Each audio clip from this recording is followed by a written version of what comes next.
Shalom Bapak Ibu semua. Ya, kita akan mulai ibadah kita. Saya undang Bapak Ibu untuk bangkit berdiri. Kita akan nyanyikan lagu Besar Anugerah-Mu.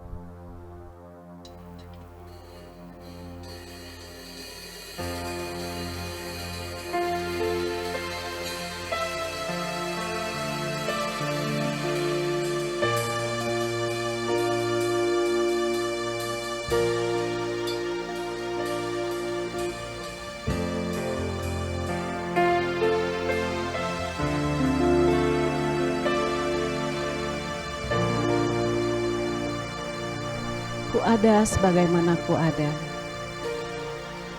Ku ada sebagaimana ku ada. Berdiri menghadap tahta-Mu Bapa. Semua karena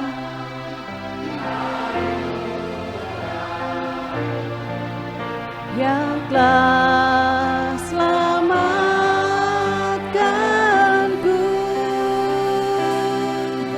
Ku hidup dalam segala kelimpahan. Ku layak untuk melayani Tuhan. Semua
sebagaimana ku ada. Berdiri menghadap tahta-Mu Bapa. Semua karena anugerah-Mu yang telah selamatkanku.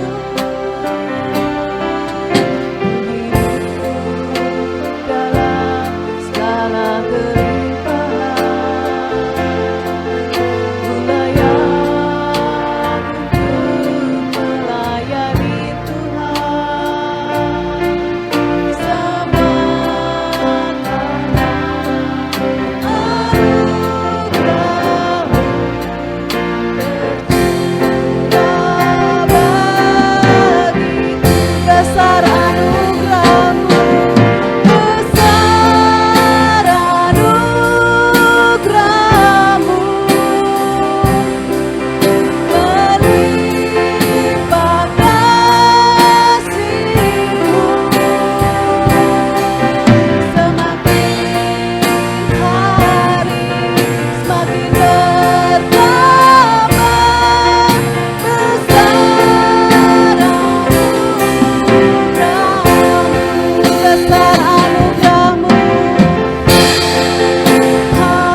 Ya Tuhan, besar anugerah-Mu bagi kami Tuhan. Terima kasih Tuhan karena kami ada saat ini Tuhan untuk menyembah, memuliakan nama Tuhan, untuk memuji Tuhan. Terima kasih kalau Tuhan masih beri kesempatan kami untuk semua ini Tuhan, melayani Tuhan dan memuji meninggikan nama Tuhan. Urapi kami Tuhan, kami mau Engkau datang Tuhan, kami mau Engkau turun Tuhan, mengurapi kami semua Tuhan. Terima kasih Tuhan Yesus, kami memuji meninggikan nama-Mu hanya di dalam nama Tuhan Yesus. Amin. Bapak Ibu masih bangkit berdiri, kita akan nyanyikan lagu Betapa Dalamnya Kasih Setiamu.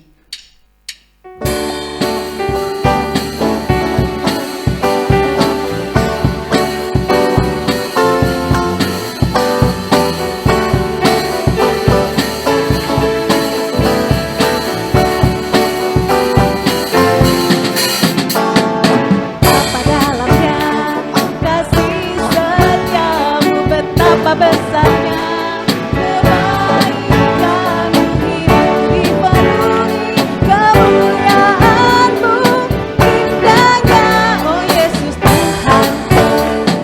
Betapa dalamnya kasih setiamu, betapa besarnya kebaikan-Mu hidup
dipenuhi kemuliaan-Mu, indahnya oh Yesus Tuhanku.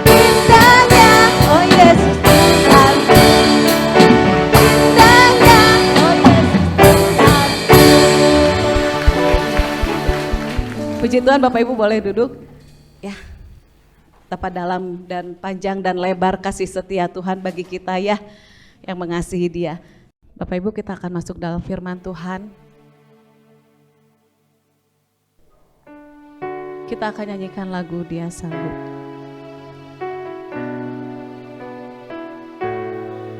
Imani dalam hati kita bahwa Dia sanggup melakukan segala sesuatu. Yang tidak terpikirkan oleh kita, Dia sanggup melakukannya. Yesus Tuhan,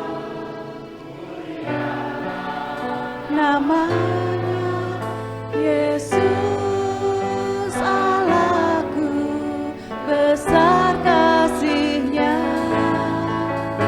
dahulu.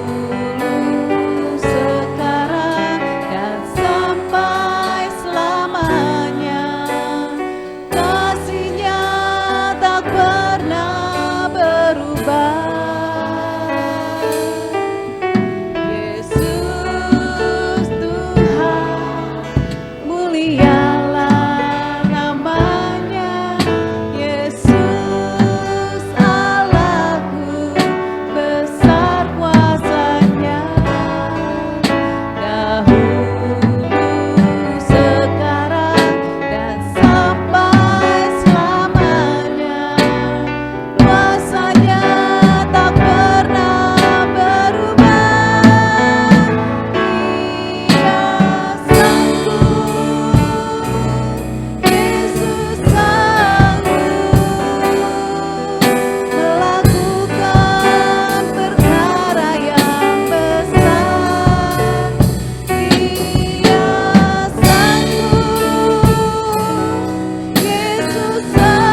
Tuhan, mulialah nama-Mu.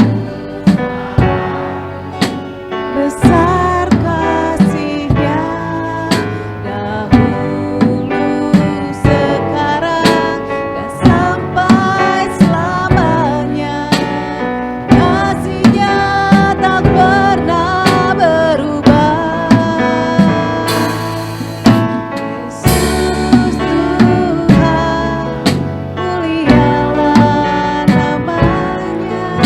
Yesus Allahku, besar kuasa-Nya. Dahulu, sekarang, dan sampai selamanya. Kuasa-Nya tak pernah berubah. Dia sanggup, Yesus sanggup melakukan perkara yang besar. Dia sanggup, Yesus sanggup memulihkan yang terluka, menyembuhkan yang menderita. Dia sanggup memulihkan hidup. Dia sanggup, ya Tuhan, Engkau sanggup Tuhan melakukan perkara yang besar, melakukan perkara yang besar. Dia sanggup, Yesus sanggup memulihkan yang terluka, menyembuhkan yang menderita. Dia sanggup memulihkan hidup. Dia sanggup, Yesus sanggup melakukan perkara yang besar. Dia sanggup, Yesus sanggup memulihkan yang terluka, menyembuhkan yang menderita. Dia sanggup memulihkan hidup. Dia sanggup memulihkan hidup. Dia sanggup hidupku. Haleluya. Engkau sanggup Tuhan. Engkau sanggup Tuhan memulihkan kami Tuhan, memulihkan hidup kami Tuhan. Kami percaya Engkau sanggup Tuhan. Engkau Allah yang setia, Engkau Allah yang baik. Engkau tidak pernah berubah dahulu, sekarang, sampai selama-lamanya. Terima kasih Tuhan Yesus. Haleluya. Haleluya. Segala puji bagi-Mu, segala hormat bagi-Mu. Kau Allah yang layak disembah, Kau Allah yang layak ditinggikan. Terima kasih, Engkau kekuatan kami. Haleluya. Haleluya.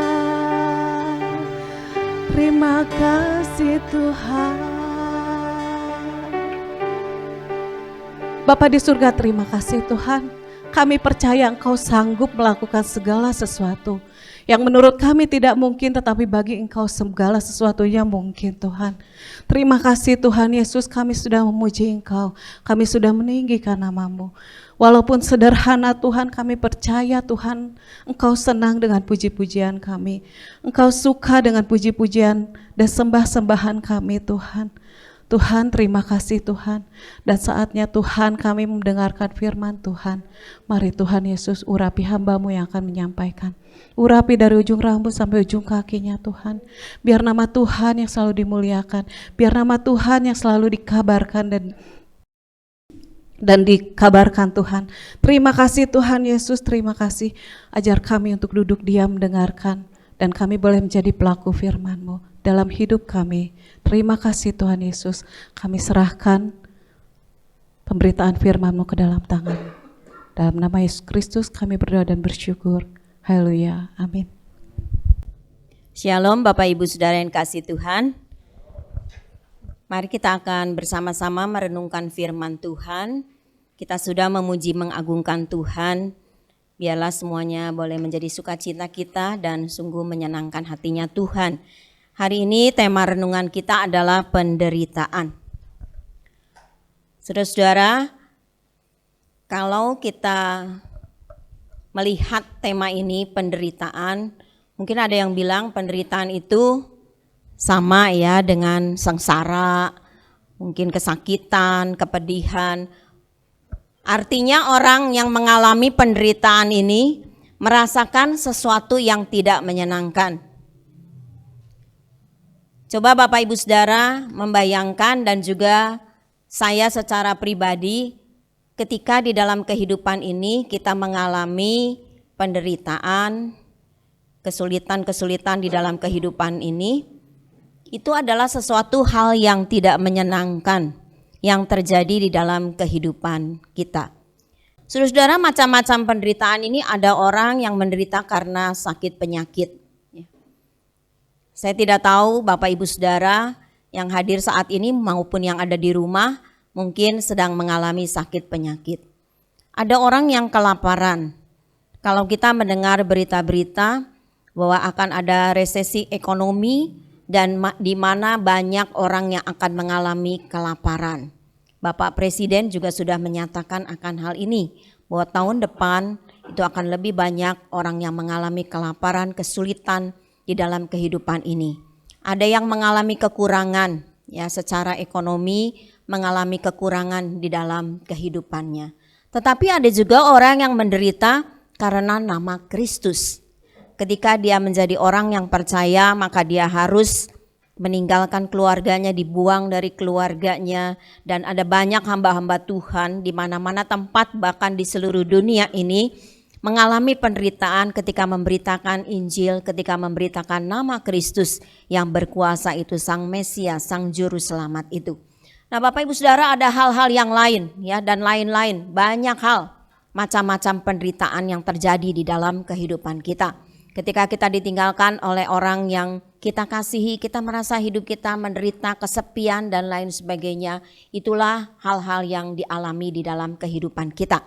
Memang Bapak Ibu Saudara, hidup kita ini tidak selalu dalam keadaan senang, tidak selalu di dalam keadaan sehat. Satu kali kita bisa merasakan sakit, satu kali kita bisa merasakan kekurangan, kita bisa merasakan kesulitan di dalam kehidupan ini. Kehidupan apapun juga, mungkin di dalam rumah tangga kita, di dalam pekerjaan kita, dalam usaha kita, dalam segala macam aktivitas kehidupan di berbagai bidang kehidupan ini. Ada banyak orang yang mengalami kesulitan-kesulitan, kesusahan-kesusahan, sesuatu yang tidak menyenangkan yang terjadi di dalam kehidupannya. Mengapa penderitaan terjadi? Kadang-kadang ada banyak orang yang percaya kepada Kristus berkata, kalau Allah begitu baik, kalau tadi kita menyanyi, Allah itu sanggup memulihkan, Allah sanggup menyembuhkan mereka yang menderita. Kenapa penderitaan itu dibiarkan oleh Allah? Ya dalam tanda kutip seolah-olah gitu ya, dibiarkan oleh Allah. Mengapa penderitaan itu terjadi? Banyak orang yang berbicara mengenai hal itu ketika dia mengalami keterpurukan di dalam kehidupannya. Ketika mengalami penderitaan di dalam kehidupannya, dia berkata kepada Tuhan, Tuhan, saya sudah menjadi anak Tuhan, saya rajin, saya melakukan segala hal. Tetapi kenapa terjadi di dalam kehidupan saya? Kenapa saya menderita? Kenapa saya mengalami kesulitan? Apakah Allah ya adalah Tuhan yang begitu dalam tanda kutip jahat begitu membiarkan orang percaya anak-anaknya menderita. Saudara, kalau kita mengingat Allah menciptakan manusia itu dengan baik, ya, sungguh amat baik katanya. Allah menciptakan manusia dan menempatkan manusia di dalam satu tempat bukan untuk menderita, tetapi dosa membuat manusia orang menderita. Sehingga manusia harus putus hubungan dengan Allah. Allah sudah menyediakan tempat yang baik, sudah memberikan satu hal yang indah di dalam kemuliaannya. Tetapi dosa membuat manusia berpisah dengan Allah karena Allah yang kudus tidak bisa bersama dengan manusia yang berdosa. Sejak itulah manusia mengalami kesulitan demi kesulitan, penderitaan demi penderitaan. Memang kalau dipikirkan ada banyak hal di dalam kehidupan ini manusia menderita karena banyak dosa terjadi di dalam kehidupan manusia. Tetapi kalau misalnya saudara berpikir dan berkata di dalam hati, perasaan saya nggak berbuat dosa, tapi kenapa ya saya hidup menderita? Mari kita melihat contoh-contoh di dalam Alkitab, di dalam perjanjian lama maupun di dalam perjanjian baru. Yang pertama itu di dalam kisah tentang Ayub. Ya, saya minta nanti Pak Andi membacakan Ayub pasal yang ke-7 ayat yang ke-1. Saya tidak membaca dari ayat yang pertama, saya yakin kita semua sudah paham ya cerita tentang Ayub ini. Apa yang dikatakan oleh Ayub pasal yang ke-7 ayat yang ke-1. Ayub pasal 7 ayat yang ke-1.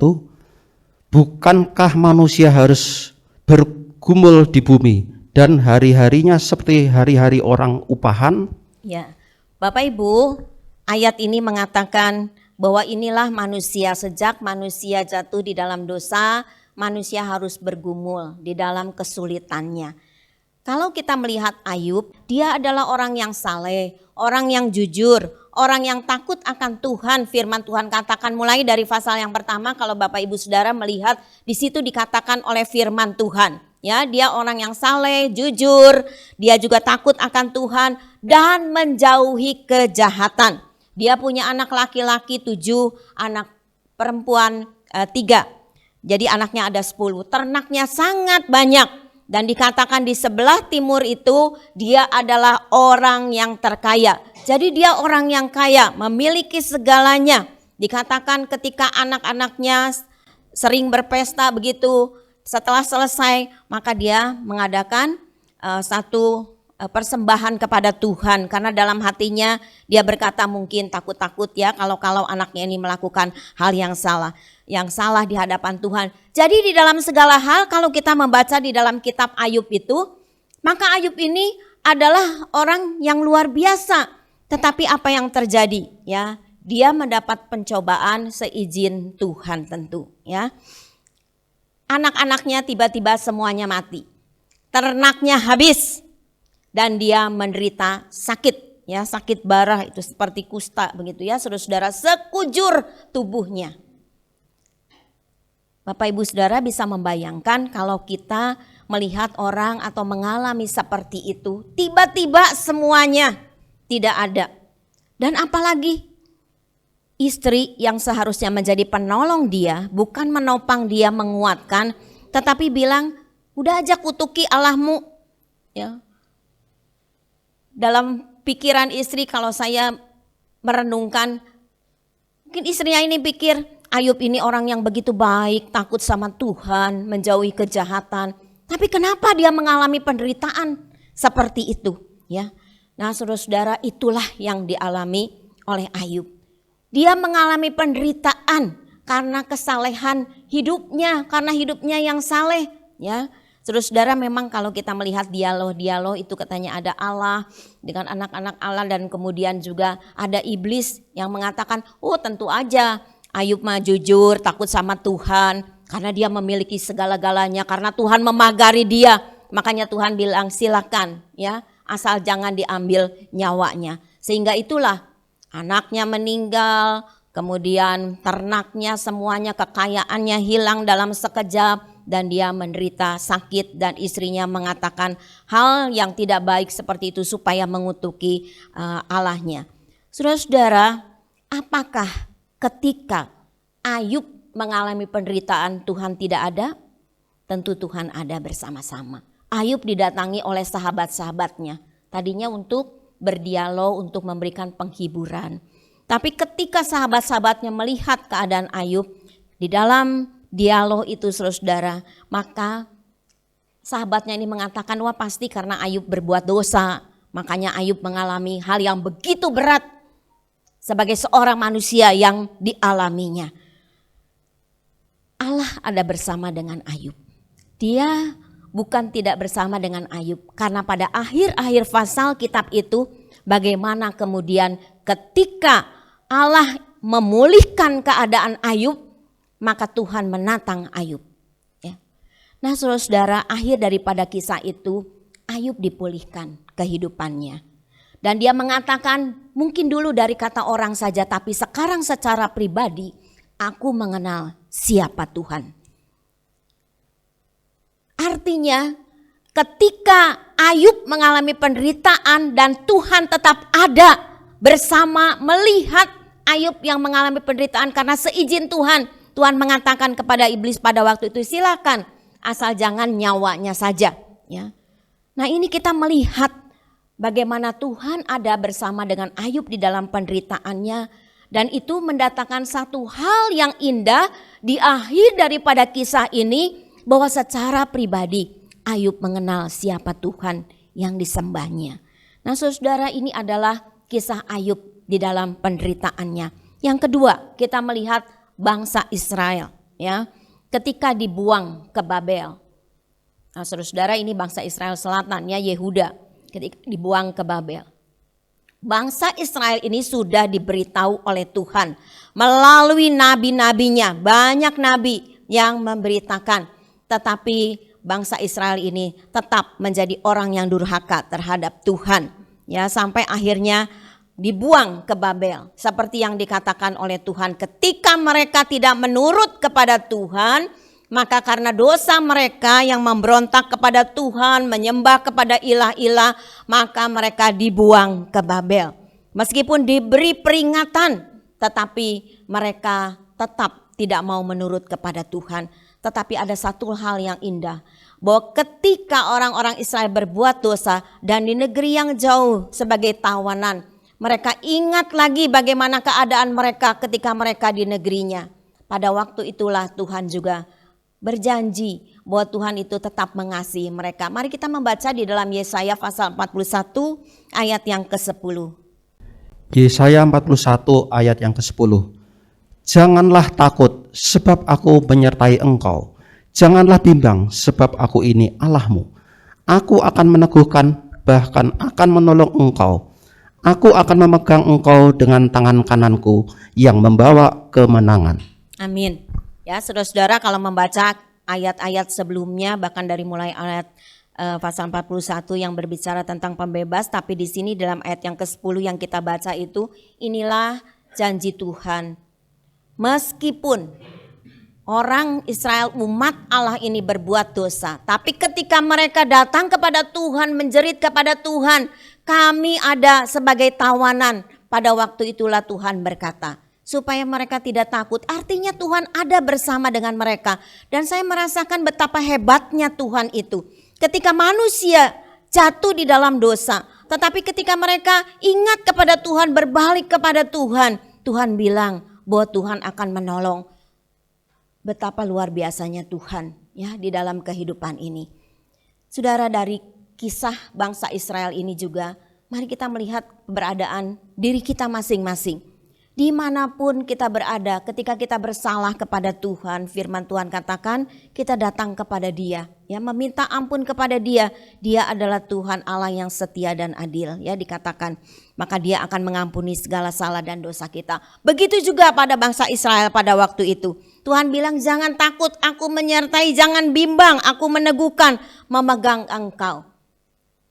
Betapa hebat ya saudara-saudara, kalau di antara kita ada orang yang jahat kepada kita, kira-kira apa yang kita lakukan? Kalau terus menerus orang itu jahat, pasti kita kesal, pasti kita jengkel terhadap orang itu. Tapi Tuhan tidak demikian. Itulah Tuhan yang baik, yang mau memulihkan, tadi pujian mengatakan, yang mau menyembuhkan kehidupan manusia.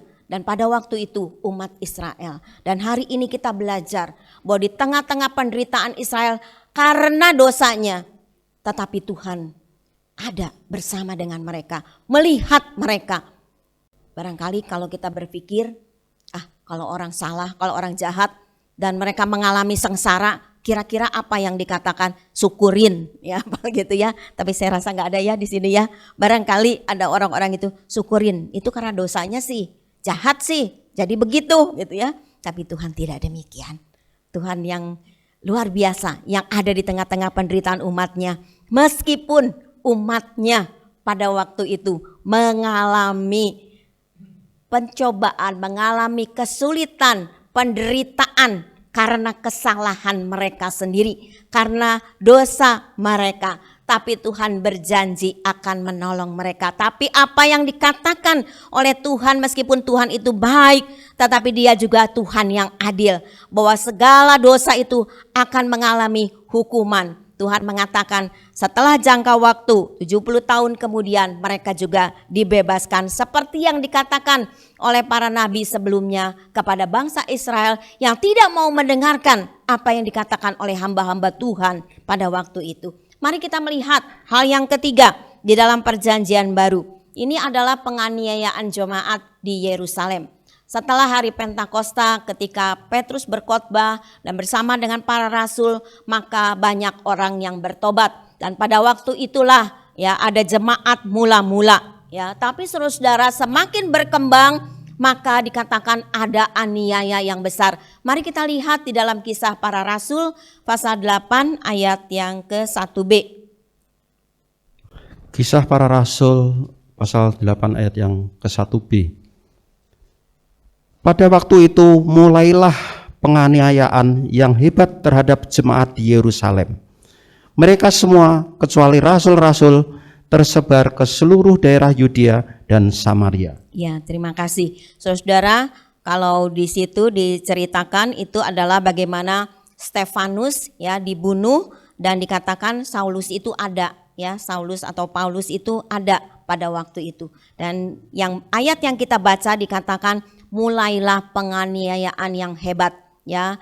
Orang-orang yang percaya mereka semua mengalami penindasan, penderitaan. Kenapa Tuhan membiarkan? Mereka adalah jemaat-jemaat yang baru.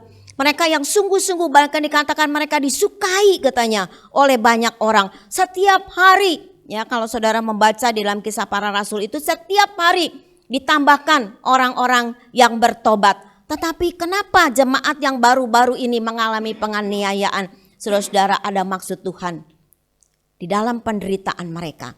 Karena kalau kita melihat setelah peristiwa-peristiwa ini, bagaimana akhirnya Injil tersebar kemana-mana tempat. Ya, semua orang-orang percaya. Mereka pergi kemana-mana tempat dan Injil tersebar. Itu adalah cara Tuhan, bahwa Tuhan mengizinkan penderitaan terjadi karena nama Kristus, karena ada maksud Tuhan.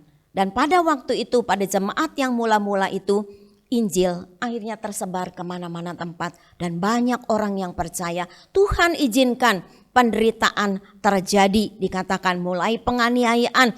Mereka semua kecuali rasul-rasul tersebar ke seluruh daerah Yudea dan Samaria. Ingat ya, seperti yang Kisah Rasul pasal 1 ayat yang ke-8 itu mengatakan bagaimana mereka itu dikatakan oleh Tuhan sebelum terangkat ke surga, tetapi kamu akan menerima kuasa kalau Roh Kudus turun ke atas kamu. Kamu akan menjadi saksiku di Yerusalem, di seluruh Yudea dan Samaria dan sampai ke ujung bumi. Melalui peristiwa-peristiwa ini tadi di dalam pasal 8 ayat yang ke-1b dikatakan ketika penganiayaan itu terjadi maka mereka semua tersebar ke seluruh Yudea dan Samaria. Dan sampai akhirnya kita juga sampai saat ini mengenal Injil. Saudara, penderitaan diizinkan oleh Tuhan karena nama Tuhan, ada maksud Tuhan yang indah. Supaya ada banyak orang bisa bertobat, mendengar berita Injil.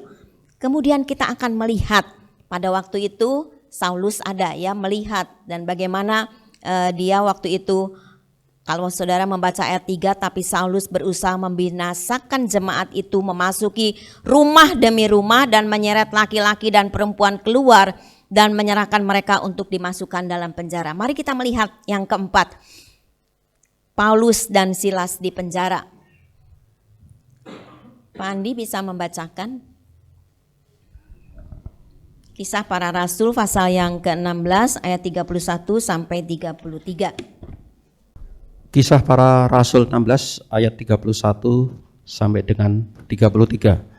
Jawab mereka, percayalah kepada Tuhan Yesus Kristus dan engkau akan selamat, engkau dan seisi rumahmu. Lalu mereka memberitakan firman Tuhan kepadanya dan kepada semua orang yang ada di rumahnya.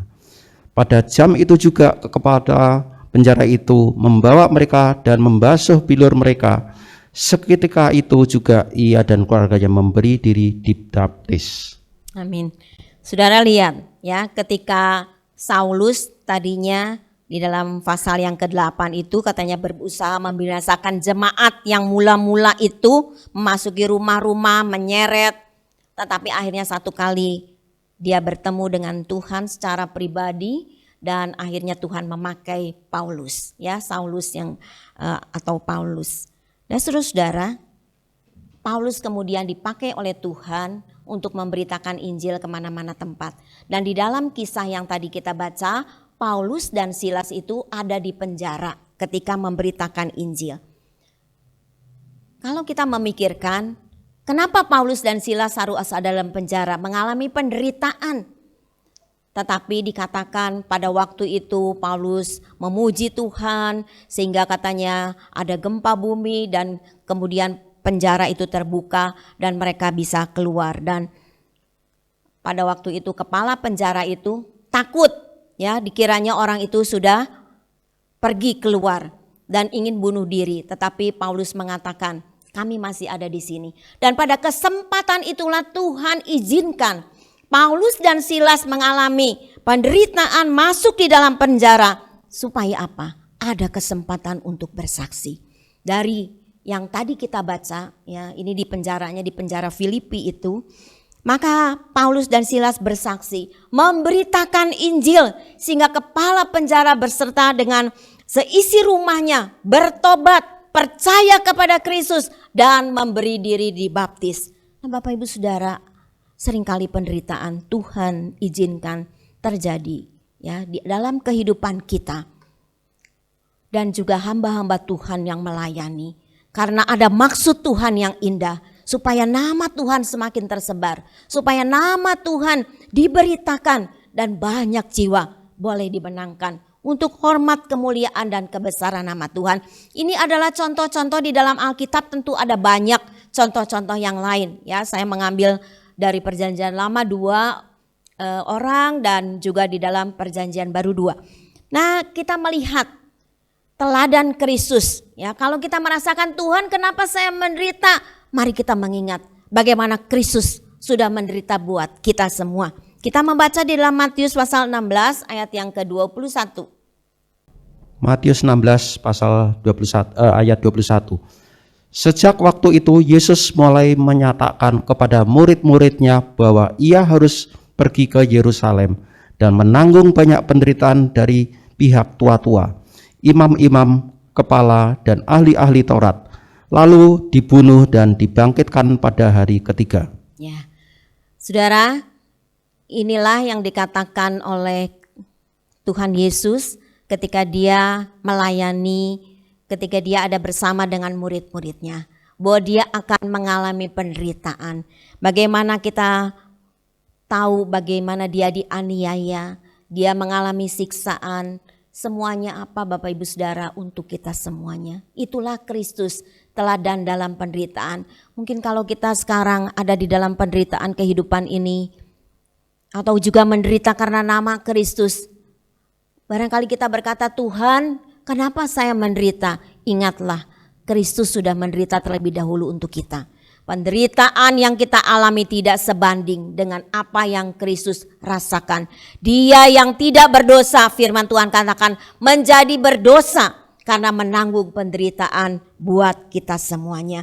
Dia mengalami aniaya sampai bahkan mati di kayu salib, memikul dosa seluruh umat manusia di dunia ini. Supaya ketika orang percaya kepada dia, maka kita mendapatkan pengampunan dosa dan mendapatkan keselamatan. Yesus mengatakan kepada murid-muridnya bahwa dia akan mengalami penderitaan, tetapi dikatakan dia akan dibunuh tetapi dibangkitkan pada hari yang ketiga. Inilah Kristus sebagai teladan dalam penderitaan. Hari ini kita juga ketika kita merasakan Tuhan, saya juga mengalami penderitaan di dalam kehidupan ini. Mari kita memikirkan juga sekali lagi tentang Kristus yang sudah terlebih dahulu dalam kerelaannya menderita buat saudara dan saya. Supaya kita orang-orang yang berdosa ini menerima pengampunan dosa dan menerima keselamatan ketika kita percaya kepada Dia sebagai Tuhan dan Juru Selamat hidup kita secara pribadi. Nah, tadi di awal-awal saya mengatakan, kalau orang menderita dan orang berkata, kenapa saya harus ada dalam penderitaan sebagai anak-anak Tuhan? Kita akan melihat ya kehadiran Tuhan di dalam penderitaan.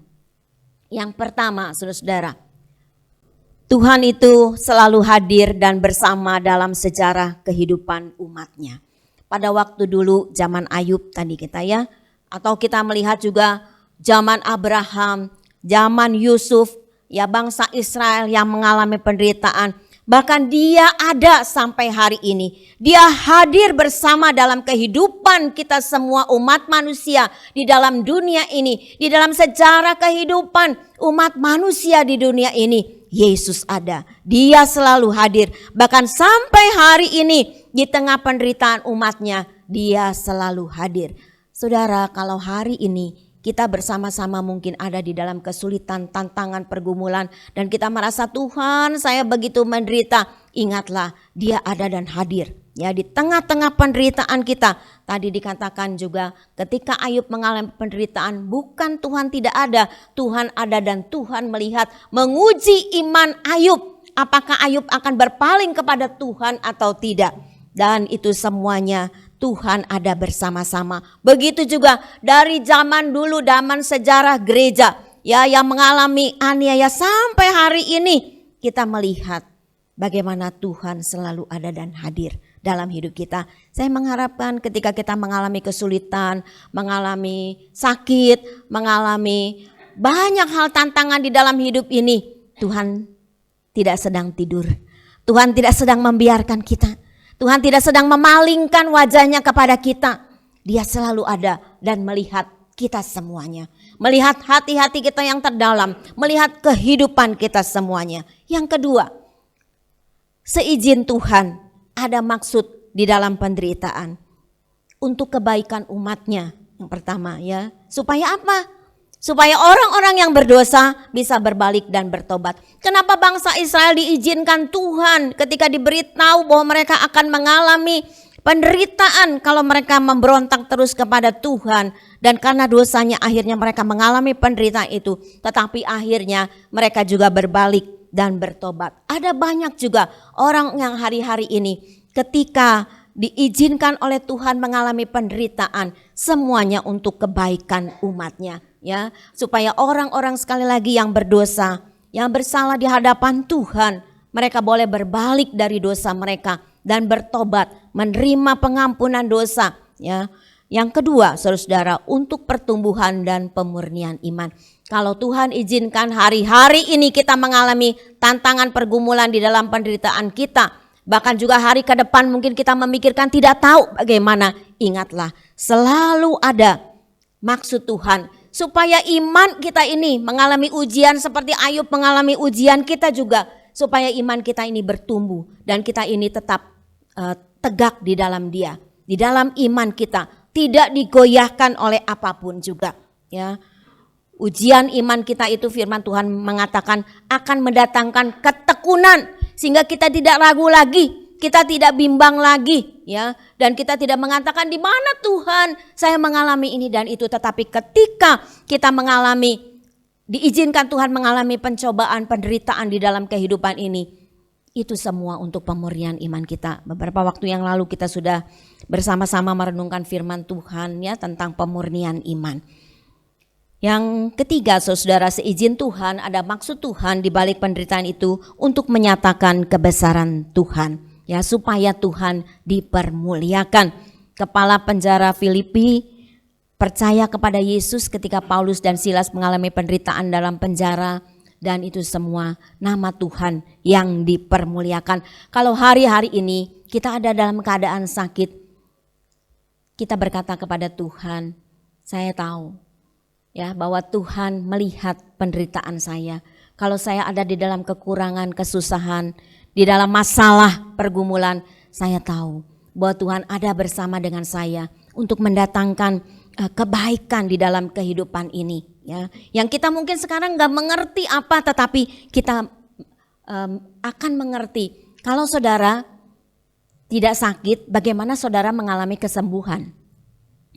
Tapi kalau kita sakit, kita bisa mengalami kesembuhan dan kita melihat berkata, Tuhan terima kasih, saya sudah berdoa kepada Tuhan, saya tahu saya misalnya makan obat sekalipun ke dokter, tapi itu Tuhan pakai sebagai sarana dan alat, tetapi sekarang saya mendapatkan kesembuhan. Kita akan melihat Tuhan ya yang besar, yang begitu baik, yang tadi kita nyanyikan, Tuhan sanggup di dalam kehidupan kita, ya, memulihkan kita, Dia sanggup menyembuhkan kita. Yang ketiga, saudara, Tuhan itu adalah Tuhan yang mengasihi saudara dan saya. Dia Tuhan yang memelihara kehidupan kita, yang memimpin perjalanan kehidupan kita, dan yang menyertai di dalam kehidupan kita. Meskipun kita ada di dalam penderitaan saat-saat ini kesulitan, ya, ingatlah bahwa Tuhan itu ada di dalam penderitaan. Dia memelihara hidup kita, Dia menyertai hidup kita. Saudara, siapa yang tahu 3 tahun, ya hampir 3 tahun lah ya, kita mengalami COVID, tiba-tiba seluruh dunia seperti dibongkar begitu. Pada waktu itu mungkin kita berkata kepada Tuhan, kenapa Tuhan ini terjadi? Tetapi semuanya seizin Tuhan. Supaya ada banyak orang yang berdosa, bertobat kepada Tuhan. Dan supaya kita beriman, berpegang teguh kepada Tuhan, mengandalkan Tuhan di dalam kehidupan kita. Mari kita melihat ya satu ayat terakhir di dalam Nahum pasal 1 ayat yang ke-7. Nahum pasal 1 ayat yang ke-7. Tuhan itu baik, Ia adalah tempat pengungsian pada waktu kesusahan. Ia mengenal orang-orang yang berlindung kepadanya. Amin, Bapak Ibu Saudara. Amin, Dia Tuhan yang baik. Dia adalah tempat pengungsian kita. Kalau hari ini kita datang, karena ada banyak hal yang terjadi di dalam kehidupan kita, Dia adalah Tuhan yang bisa kita andalkan, tempat pengungsian kita. Ia mengenal orang-orang yang berlindung kepadanya. Kalau apa yang dikatakan oleh para ekonom semua di seluruh dunia ini akan terjadi resesi, ya, COVID yang masih belum selesai meskipun mereda, akan ada resesi. Tetapi kita punya Tuhan yang baik, ya. Dia tempat saudara dan saya berlindung. Kalau ada masalah-masalah mungkin di dalam pelayanan saya, dan Bapak Gembala juga selalu berkata Tuhan yang baik itu pasti akan menyertai ya pelayanan kita semuanya. Akan menyertai gereja kita. Dialah satu-satunya yang bisa kita andalkan. Musim bisa berganti di dalam kehidupan kita. Ya, musim COVID berlalu, musim resesi datang. Mungkin juga musim apa lagi yang akan datang. Saudara-saudara, kita tidak tahu ke depan seperti apa. Tetapi yang kita tahu tadi sudah kita nyanyikan, kita punya Tuhan yang berkuasa. Yang kasihnya, kuasanya itu tadi dikatakan tetap sama, yang sanggup menolong Bapak Ibu Saudara semuanya. Dia adalah Tuhan yang baik, tempat kita berteduh. Tempat kita menyampaikan, mencurahkan isi hati kita kepada Dia. Kesimpulan yang pertama, penderitaan itu memang selalu ada di dalam kehidupan manusia. Tidak ada seorang pun yang tidak pernah mengalami penderitaan di dalam hidupnya. Sedari kecil sampai besar mungkin kita mengalami kesulitan-kesulitan, penderitaan-penderitaan, sesuatu yang tidak menyenangkan di dalam kehidupan kita. Yang kedua, penderitaan itu diizinkan Tuhan dengan maksud untuk kebaikan umatnya. Yakinlah bahwa Tuhan izinkan supaya kita mempunyai iman yang teguh. yang tetap percaya kepada Dia, yang mengandalkan Dia, yang bertekun. Dan kalau kita ada di dalam dosa, kita bisa bertobat kepada Dia. Yang terakhir, yang ketiga, di dalam setiap penderitaan, Tuhan ada bersama dengan kita. Dia akan menyertai dan tetap mengasihi umat-Nya. Dia adalah Tuhan yang setia dan mengasihi saudara dan saya. Amin. Tuhan memberkati. Bapa di dalam surga, di dalam nama Tuhan Yesus kami bersyukur, kami bisa beribadah, memuji, mengagungkan Tuhan. Biar sungguh-sungguh itu semua boleh menjadi satu dupa yang harum di hadapan Tuhan, menyenangkan hatinya Tuhan. Terima kasih buat mereka yang sudah melayani, pakai pelayanan mereka semua semakin indah di hadapan Tuhan. Tuhan terus berikan kekuatan dan juga satu sukacita, dan biarlah mereka terus rajin di dalam pelayanan mereka kepada Tuhan. Terima kasih buat firman Tuhan hari ini. Tanamkan firman Tuhan di dalam kehidupan kami, supaya kami tidak takut dan gentar di dalam segala macam kesulitan hidup kami, karena kami punya Tuhan yang baik, tempat kami berteduh, tempat kami berlindung.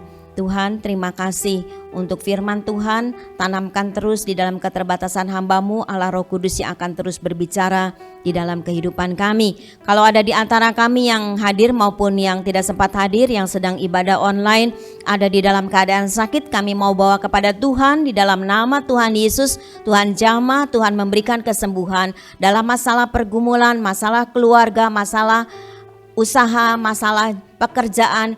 Biarlah Tuhan, apapun dalam setiap aktivitas kami ada hal-hal yang kami rasakan, masalah-masalah terjadi, kami mau bawa kepada Tuhan dengan iman bahwa Tuhan yang akan menolong, Tuhan yang akan membukakan jalan dalam setiap masalah pergumulan kehidupan kami. Terima kasih Tuhan, Kau memberkati pribadi demi pribadi, keluarga demi keluarga dalam usaha, dalam pekerjaan perdagangan, diberkati oleh Tuhan dengan berkat yang berlimpah. Anak cucu kami di dalam sekolah mereka, biarlah Tuhan juga memberkati supaya mereka juga boleh berhasil dan nama Tuhan dipermuliakan. Kami serahkan segala rencana-rencana ke depan di dalam tangan Tuhan. Kami percaya Tuhan yang akan menolong kami. Kami yakin Tuhan, Engkau ada selalu bersama dengan kami dalam setiap musim kehidupan kami. Tuhan, kami juga berdoa buat bangsa dan negara kami, pemerintahan kami, baik di pusat maupun daerah. Biarlah mereka juga Tuhan boleh menjalankan pemerintahan ini dengan rasa takut akan Tuhan, dalam pemeliharaan Tuhan, dengan hikmat yang daripada Tuhan. Di tengah-tengah situasi dan kondisi di dalam dunia ini Tuhan, yang sedang tidak menentu ini, kami punya Tuhan yang hidup, yang berkuasa, yang melihat, yang memimpin pemerintahan kami. Makasih Tuhan, sebentar kami mau pulang, sertai perjalanan kami, sampaikan kami di rumah kami masing-masing dengan selamat, dengan tidak kurang suatu apapun. Kami yang hadir saat ini maupun yang ada di rumah, kami yakin kami semua sudah diberkati oleh Tuhan. Segala puji, hormat dan syukur kami naikkan kepada Tuhan yang mengasihi hidup kami. Saudara-saudara yang dikasihi Tuhan, terimalah berkat dan damai sejahtera daripada Allah Bapa di surga, kasih karunia dan rahmat daripada Tuhan Yesus yang tak berkesudahan, dan persekutuan Allah Roh Kudus akan menyertai hidup kita semua mulai saat hari ini bahkan sampai selama-lamanya. Yang percaya katakan bersama, amin. Tuhan memberkati. Mari kita nyanyikan pujian semusim berlalu.